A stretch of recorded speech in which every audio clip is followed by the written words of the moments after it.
So Mr. don't Chairman, talk to me. Don't insult me publicly. this is so discourteous. This is so outside the committee's guidelines. That's being consolidated into the Office of Justice Programs. I'm not going to cut, let me answer, I'm not going to cut anything. Imagine the unthinkable. A nation's highest leaders, sworn to uphold the law, openly evade accountability. Corruption, incompetence, and betrayal unfold before our eyes in Congress, where key officials fail to answer the toughest questions. One by one, they dodge responsibility, deflecting with lies and half-truths, all while the American people suffer the consequences. This is not just a scandal, it's a dangerous game with the future of democracy at stake. Attorney General Bondi, we are in a deeply alarming moment where law and order is being replaced by chaos and corruption and really whatever Trump wants. And well, thank you so much, Senator Durbin, and to all of our committee members. I am really thrilled to be here today to introduce Jamal Whitehead. That's going to hurt violence against Not women. my question. It will eliminate I'm asking, just for your information, Attorney General, in 2002, Today, we expose the truth and confront the reality of a broken system. The allegations and criticisms surrounding her actions paint a broader picture of how public officials are scrutinized. A critical aspect of this was the constant shifting narratives that followed.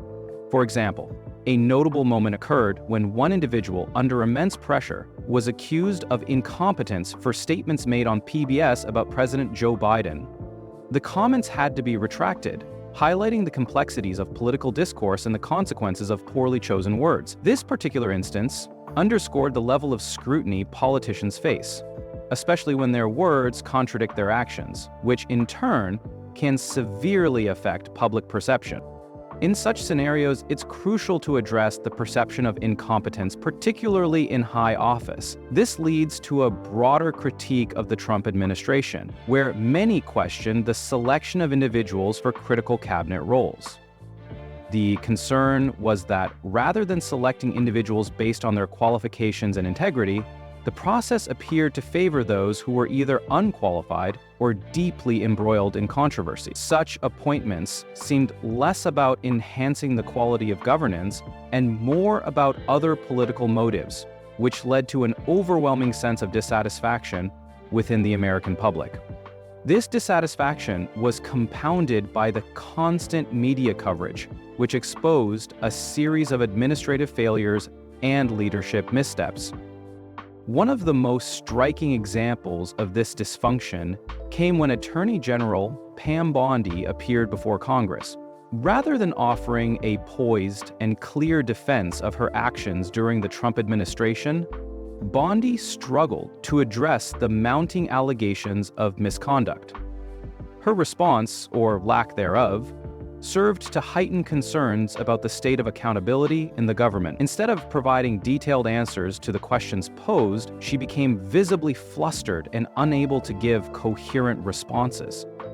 This resulted in what many referred to as a public meltdown, one that was embarrassing not only for her, but for the entire administration she represented. The failure to address key questions with transparency was especially noticeable when confronted with specific instances of alleged misconduct. For example, when asked about her role in certain decisions and the associated ethical concerns, she appeared evasive, undermining her credibility. This lack of clarity left the public and lawmakers alike questioning her competence, further deepening the sense that the Trump administration was failing to uphold the values of responsibility and transparency that are essential in public office. Her inability to defend herself effectively had wider implications, especially when considering the nature of her role. As Attorney General, she was tasked with ensuring the fair and just implementation of the law. However, her public performances in Congress raised doubts about whether she truly understood the weight of this responsibility. And the lack of composure she exhibited while answering questions about her own conduct made it difficult for anyone to believe that she could successfully handle the serious legal matters under her purview. The situation escalated when Mr. Morelli, a member of Congress, addressed the growing concerns. His remarks were pointed and critical, with a focus on the failure of key figures within the Trump administration to act in a manner that was consistent with the public's expectations. Morelli, who had previously sent a letter to Attorney General Bondi about the need for increased prosecutorial resources to combat threats against members of Congress, was clearly frustrated by her lack of action and the inadequate responses to such a pressing issue.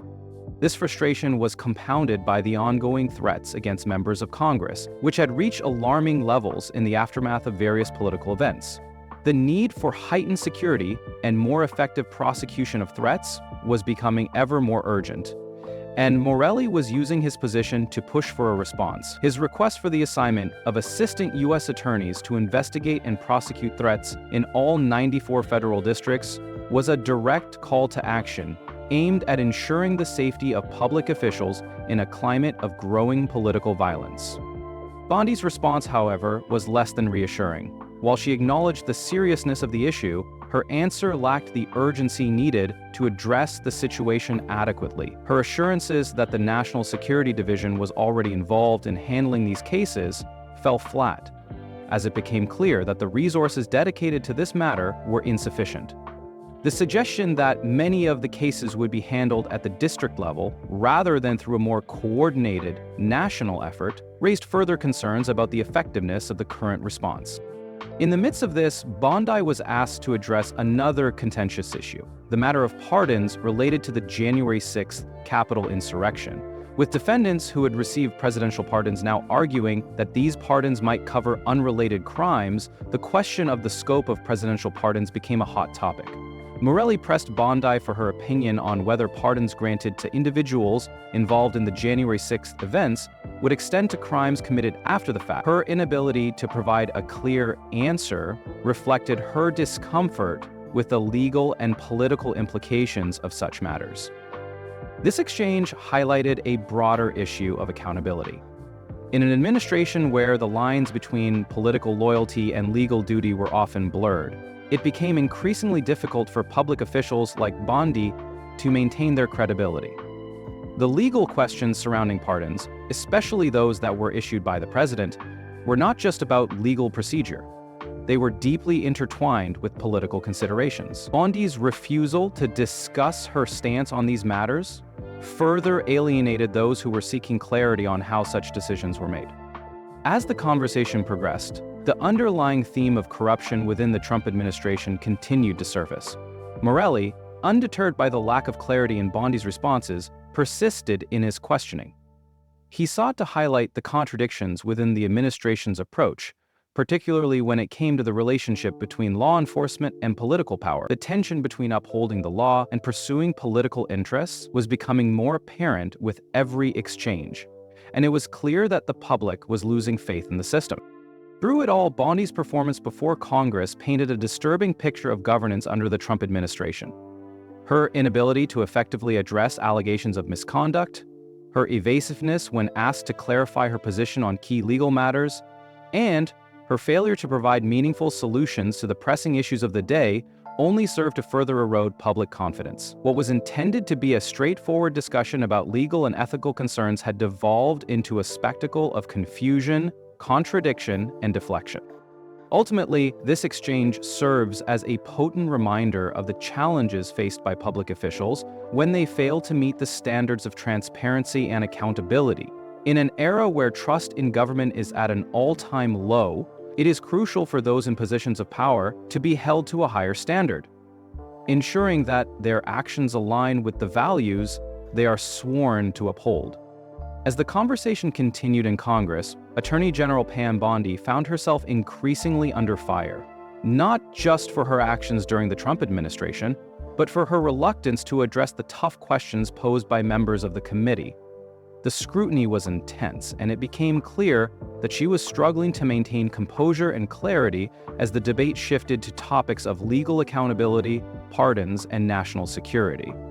The hearing had started with what seemed like a straightforward line of questioning, but soon it evolved into a tense standoff between Bondi and lawmakers, who were frustrated by her evasive responses. One particularly pointed moment came when Representative Morelli asked Bondi directly about the role of the Department of Justice in addressing threats against members of Congress. He pointed to the fact that Despite receiving nearly 9,500 threats in 2024, only 8 convictions had been secured, highlighting the need for stronger action. Morelli's request for an assistant U.S. attorney or a special assistant U.S. attorney to be assigned to each of the 94 federal districts to investigate and prosecute threats against members of Congress seemed like a reasonable and urgent call to action. In a time of heightened political violence and a growing number of threats against lawmakers, such a measure appeared crucial for ensuring the safety of those in public office. Bondi's response, however, was not the clear commitment that Morelli and the committee had been hoping for. She acknowledged the seriousness of the issue, but failed to provide a concrete plan for addressing the problem at the scale that was being demanded. Instead, she pointed to the involvement of the National Security Division, claiming that they were already working on these issues, and tried to reassure the committee by noting that the FBI and U.S. attorneys were involved. While this may have been true on some level, it did little to assuage the concerns raised by Morelli. His call for a more dedicated and focused effort fell on deaf ears, as Bondi deflected the question without offering a meaningful solution. Though this interaction highlighted a larger problem within the administration, the failure to address urgent issues with the seriousness they warranted.